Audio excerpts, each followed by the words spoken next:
Hi everyone, Pastor Victor Nazario here. Today I want to talk to you on the theme, what do you see? In Mark chapter 10 verse 51, the Bible says, Jesus said to him, what do you want me to do for you? And the blind man said, Master, let me receive my sight. You see, Bartimaeus had eyes, but he could not see.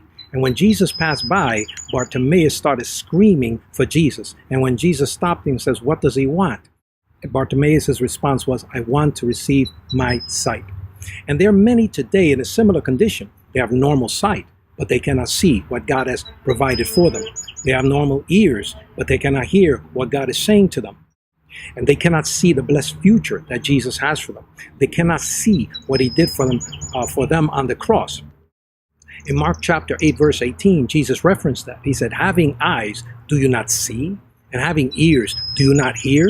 Do you not even remember? So it is possible to have eyes and not see what God is doing, and to have ears but not hear what God is saying, and not even remember what God did for you in the past. On some occasions, God has asked his people, what do you see? In Genesis chapter 15 verse 5, God speaks to Abram, and he brought him outside and said, look now, see toward heaven and count the stars if you're able to number them. And he said to them, so shall your descendants be. God wanted to speak to Abram's spiritual eyes. See, we have natural eyes, but they're limited. But when we see in the spirit, when we see beyond our natural sight, there are times where we could see things that we thought were impossible. And God was teaching Abram to see big things.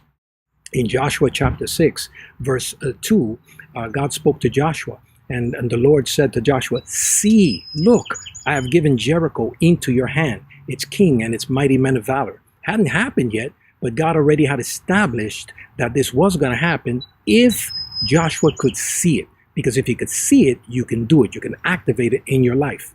In Isaiah chapter 9, verse 2, it says, the people who walked in darkness have seen a great light, and those who dwell in the land of the shadow of death, upon them a light has shined. So God is shining his light, the light of his will, the light of his grace, the light of his love upon people today. And many are receiving it.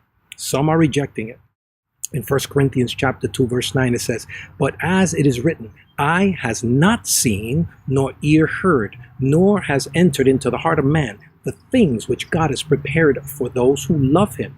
But, and it says this, it doesn't stop there. It says, but God has revealed them to us through his Spirit. So even though natural eye hasn't seen, the Spirit of God is revealing to us things that God is speaking in this earth realm in this day. It says, for the Spirit searches all things, yes, even the deep things of God. And verse 11 says, for what man knows the things of a man except the spirit of the man which is in him? Even so, no one knows the things of God except the Spirit of God. Because now we have received not the spirit of the world, but the Spirit who is from God, that we might freely know, or know the things that have been given to us freely by God. So by his Spirit, we can receive the knowledge and understanding of what God is doing, things that he has freely given to us by his love and his grace. Jesus is restoring our sight, our vision, and he's correcting and adjusting our walk in this day. This is going to cause us to realign our ways. It's going to cause us to be radical believers, forcefully advancing the kingdom of God.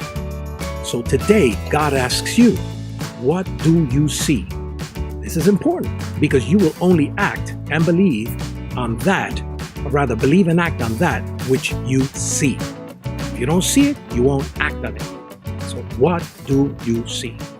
Remember, greater is he that is within you.